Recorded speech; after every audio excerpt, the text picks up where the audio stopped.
A day in the life of a PMP certified project manager. What does that look like? For someone who's been doing this for over 2 decades, my friends, I can tell you that the answer should be varied because it depends on the organization and the industry you're working in. I've worked in everywhere from construction and gaming to pharmaceutical, and I can tell you it could vary wildly. But I'll give you a few examples. Number one, a day in the life of a PMP certified project manager. When you're PMP certified, truly, when it has passed through you, you know you got to show up early, punctual at best. And that means having a very good night's sleep to prepare for the day after. It is not one for those who like having hangovers and showing up at 9 a.m. when the meeting started at 8. Punctuality matters. The day often starts early, ensuring that you're at work on time and ready to hit the ground running. And some roles require you to open the office, set up meeting rooms, and ensure all communication channels like phone lines or virtual conferencing tools are operational. I remember working for an environmental engineering firm, and I had to be there early, set up the phone line, dial in, and be there ready on the phone to start taking notes and getting everyone organized. Another big thing we would do was kickoff meetings. These kickoff meetings begin with a morning touch point or a team huddle, and this sets the tone for the day by reviewing priorities, deadlines, and any overnight updates. Now, if you are in a daily meeting or a weekly meeting, usually you are the facilitator or the note taker. And early interactions may involve connecting with clients or stakeholders to address urgent matters or provide status updates. Part of these meetings, you often hear it being said, you spend a lot of time communicating. But let me show you what that is like. When we say the project manager spends 70% of the time to 90% of the time communicating, that happens a lot in meetings. So there's a lot of reporting within the meeting. It's not enough to have the report sent to the client, be they a government client or a private client. In the meeting, they're still going to have questions, and they're going to ask you questions about the report you sent them yesterday in preparation for the meeting today. So you, as a project manager, you spend some of the time during the day reviewing the reports, compiling the reports, ensuring there are no mistakes. You definitely don't want that. This is usually about project progress, tracking milestones, deliverables, financial performance. In one of the jobs I did, it was about earned value management, SPI, CPI, CV, SV, all those metrics, and the S curve to illustrate to management that your project is either on track or maybe falling behind. You'll also be involved in facilitating discussions, leading team meetings to ensure alignment across all stakeholders. And facilitation may involve solving conflicts. If you have team members reporting to you and conflicts are emerging, it is your role as the leader to resolve those hot triggers that suddenly flare up in the middle of a meeting. You may have to put on that hat that says, let's take this offline or call people to order in accordance with the contract. We call it a team contract. You see, this is why I said it depends on where you find yourself, because for a junior project manager, you don't get involved in that stuff. And you could be a PMP certified junior project manager. You could even be a PMP certified project manager, even a senior project manager, and not have people reporting to you. But as you begin to have people reporting into you or working on your team, when crazy stuff flares up in a meeting, you got to be ready to bring stuff down, especially in front of a customer. Nothing is worse than two team members going at it in front of the customer. That's a huge no-no. So part of your job and your role should be to ensure harmony within the team. Another big thing we would do in these meetings, and not just the daily or the weekly meetings with the client, we also had team meetings. So you got to understand on some projects, you have daily meetings. On some projects, you have daily and weekly meetings. And on some projects, you have daily meetings with everyone, and you have some team huddles with the people doing the work. So, when it comes to the team huddles with the people doing the work, this is where you could be involved in risk assessments, issue management. This is where you could review the risk register. I remember when I was at Motorola doing a divestiture, we would review the risk register to assess potential threats, and we would take rapid action because in that divestiture, it was a very short span of time, and we needed to act fast to put out whatever fires or ensure that everything was under control. When it comes to issue resolution, again, in very turbulent environments, volatile environments, you want to address any unexpected challenges by coordinating with team members immediately. There was actually a lawyer on one of our teams who said, as soon as anything comes up, you got to get me involved. And that's kind of like a war room scenario where you have a room open for people to come through all throughout the day. And this doesn't happen on every project, but when it's crunch time, when it's implementation, yeah, you got to make sure those rooms, war rooms, are in place so that there can be rapid action taken, rapid resolution, rapid action. When it comes to the daily work activities in the life of a project manager, there are several. One of such responsibilities, especially in big firms that value scheduling, and they don't see scheduling as micromanaging. They see scheduling as the way forward. That's the way we live. You are involved in scheduling with tools like Microsoft Project. That was the story of my life. MS Project schedules, sitting down with the engineers, putting the schedules together or updating the schedules with actuals. So if you're in a very schedule driven environment and you have a very schedule driven client, you may need to sit down with the people doing the work one on one. We didn't do this in meetings in some of the firms I was in, but you would sit down with each engineer or each program or project manager and help them update what they were doing in the firm. So imagine you are a program manager, you're PMP certified, and you got many other project managers working with you. Sometimes you just want to manage your own program schedule. How does it get updated? You sit down with the project managers and update those high level milestones. So whether you're working as a certified PMP certified project or program manager, these meetings could be several and they could come in different dimensions. There could also be client site visits. For some projects, you might visit client sites to ensure deliverables meet expectations, or it might just be a goodwill visit. We had a lot of those.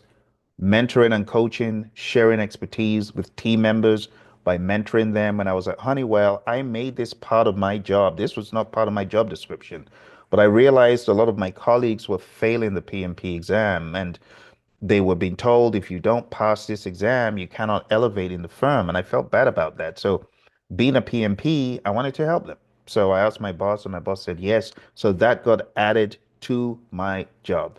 So, every 2 weeks, I would have a meeting in one of the meeting rooms. My boss's boss would provide pizza, and it became part of my routine to have my every 2 weeks, training and coaching for my peers, some of them higher up than I was in the firm, and those some of those who I was mentoring that were just coming up as newbies.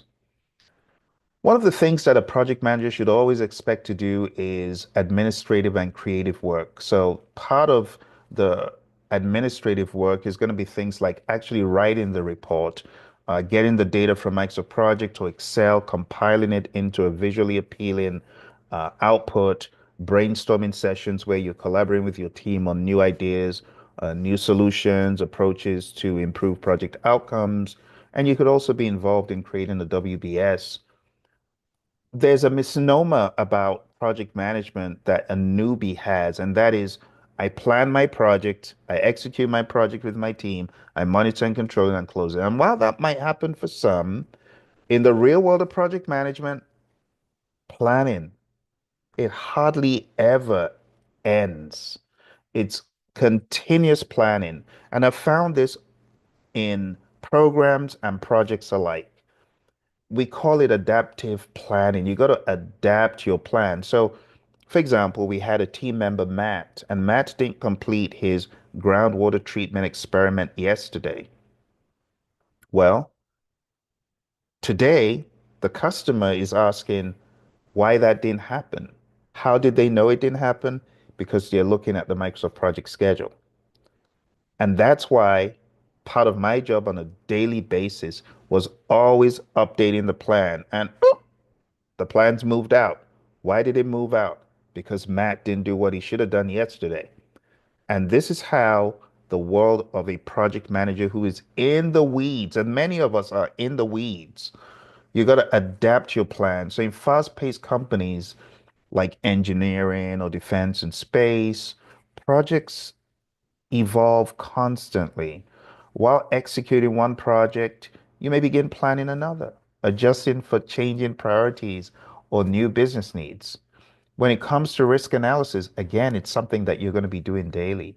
You're going to conduct detailed risk analyses to proactively manage uncertainties and program collaboration. If you're part of a program, then you got to coordinate with program managers and other project leads to ensure that strategic alignment. So, depending on where you find yourself, engineering, IT hardware, IT software, gaming, medical, pharmaceutical, medical instruments, whatever you're in, there's gonna be pieces of this that you find the project manager doing.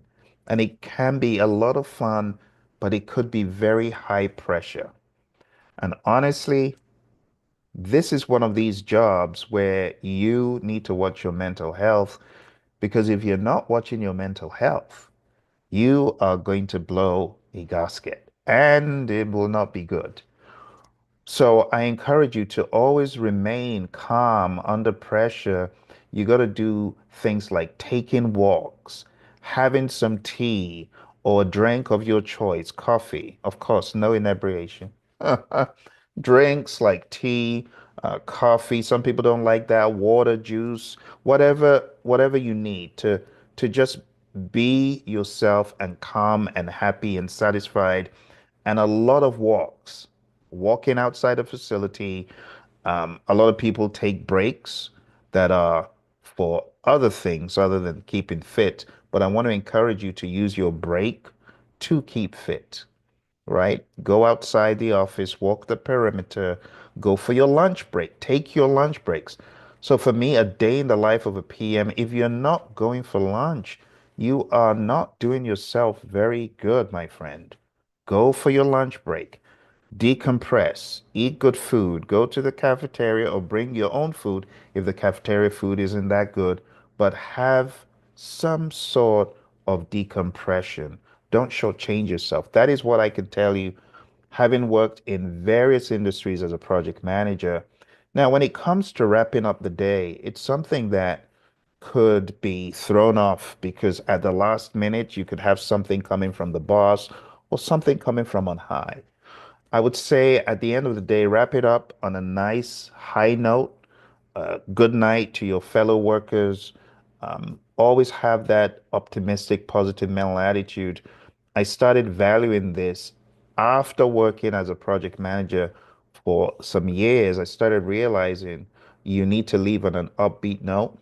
Don't go home crazy, mad, angry with any of your coworkers. Try to be as positive as you can. See it like you're on the same team. You're trying to help each other, right? So end the day on a high note. Some teams they end with debriefs of how the day has gone, especially in crunch time. I remember during the divestiture, we'd have a final meeting and everyone would leave and everyone's on the same page. So when we're coming in the next day, we all know what we're going to do. As far as preparation for the next day, if you have a team, a junior, young team, and not necessarily young in age, but they haven't worked together a whole lot, if you're in an agile environment, you might need to organize tasks or organize the thoughts for the next day. And especially for young teams and teams that don't have a whole lot of experience.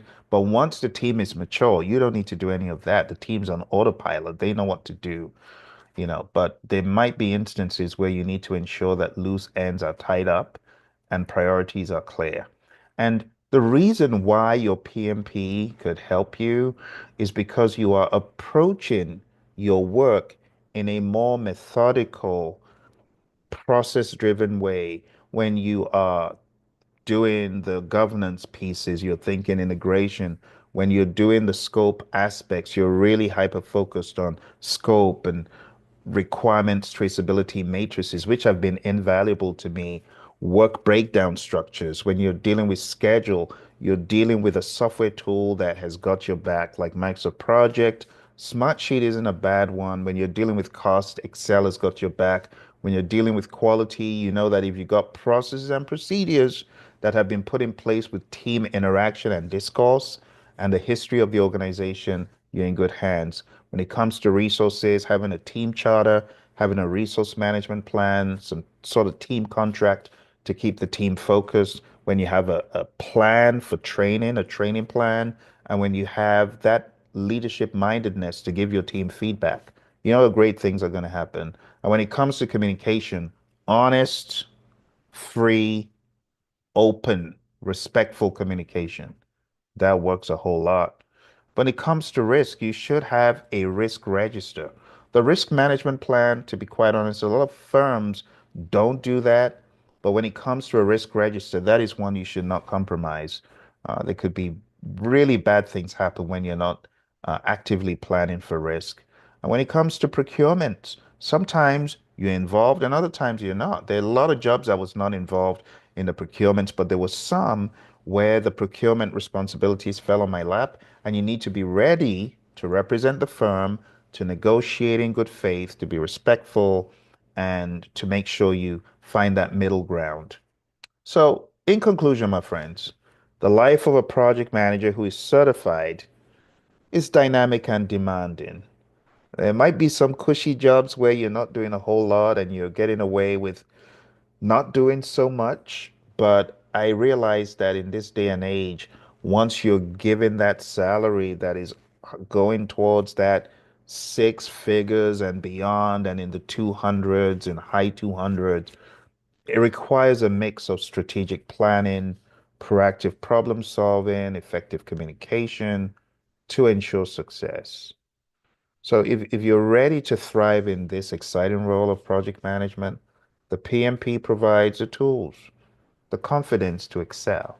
And all you need to do is show up as the best version of yourself. That's what matters most.